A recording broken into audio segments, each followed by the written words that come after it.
सुप्रभात पिला माने आज षष्ठ श्रेणी प्रथम विषय वर्षा कविता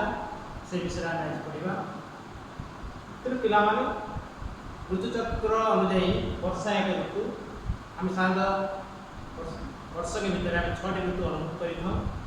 ग्रीष्म वर्षा शरत हेमंत शीत बसंत से वर्षा ऋतु अन्यतम। तेणु एठारे कवि जगन्नाथ दास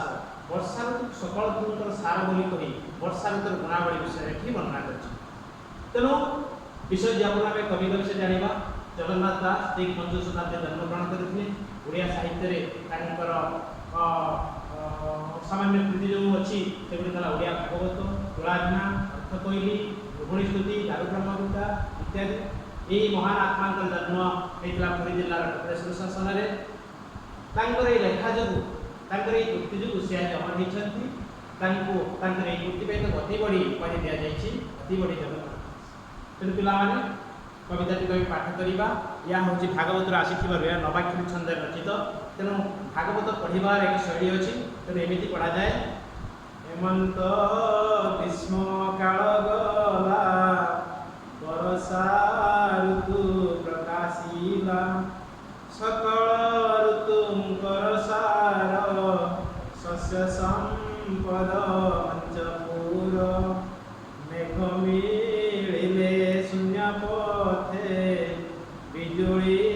शबद संगते महिमंडल दुख चाही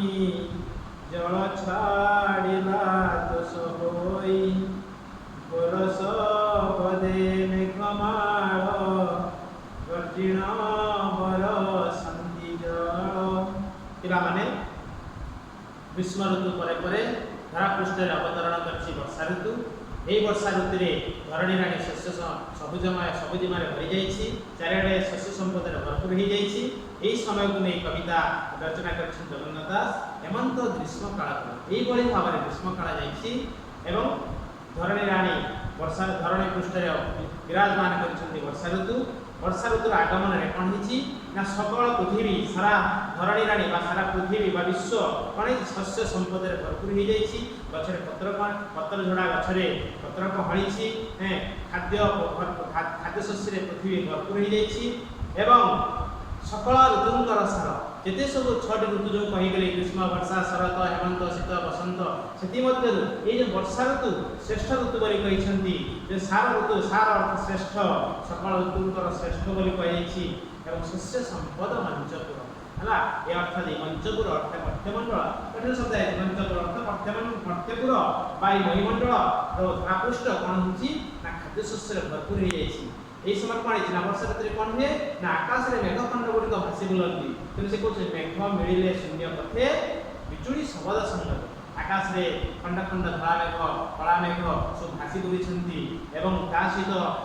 को मेघ भितर धक्का हवा फल बिजुड़ी घड़घड़ी उत्पन्न होती। तेणु यह परिवेश को केते भयंकर कर आनंदमय कर मेघ मिले शून्य पथे बिजुड़ी शबद संगते महिमंडल ये जो अष्टमास धरी कौन धरापृष्ठ को सूर्य तार कौन शोषण कर जल तेणु धरापृष्ठ क्षीण हो पड़ा शुष्क रुक्ष कर्कश पानी देखा जाता गचर पत्र गुड़िक झड़ी जाता जलाशय गुड़िक शून्य होता जीवजंतु हाहाकार कर उठुते से समय पृथ्वीवासी दुख सही न पारी इंद्रदेव सहित जमी जल वर्षा कर जल छड़ा देश हो महिमंडल दुख चाहिए यही पृथ्वीर दुख सही न पारी सत्य जमी जल अधिष्ठाता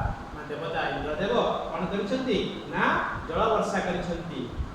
घोर शब्द मेघमाल गर्जन बरसंती जल ये समय कौन ना घोर शब्द कर वर्षा कर पिला ये संपर्क कठिन शब्दार्थ गुड़िक लिखी जाए सकल अर्थ समस्त बा सबू पंचपुर अर्थ मध्यपुर शून्यपथ अर्थ आकाश मही अर्थ पृथ्वी दोष अर्थ संतोष बा आनंद और अर्थ जोर से तार पद्य रूप और गद्य रूप है पद्य रूप शब्द शब्द वर्षा वर्षा प्रकाशिला प्रकाश है मिले मिलित हेले गर्जन गर्जन करी से अनेक बिजुड़ी कति शब्द आम देखा बिजुड़ीर सौदामिनी चंचला चपड़ा तड़े कमी अच्छी क्षणता ठीक शून्य पथ आकाश नभ गगन अंतरिक्ष महाकाश कमी अनेक गुड़िए अच्छी मही धरा पृथ्वी धरणी वसुधा वसुंधरा वसुमती ठीक जल पानी नीर अंबु एमिति प्रति शब्द आम देखिले तेणु परवर्ती क्लास रे आम सेकेंड पदटी द्वितीय पदटी को आम व्याख्या करवा तेणु आज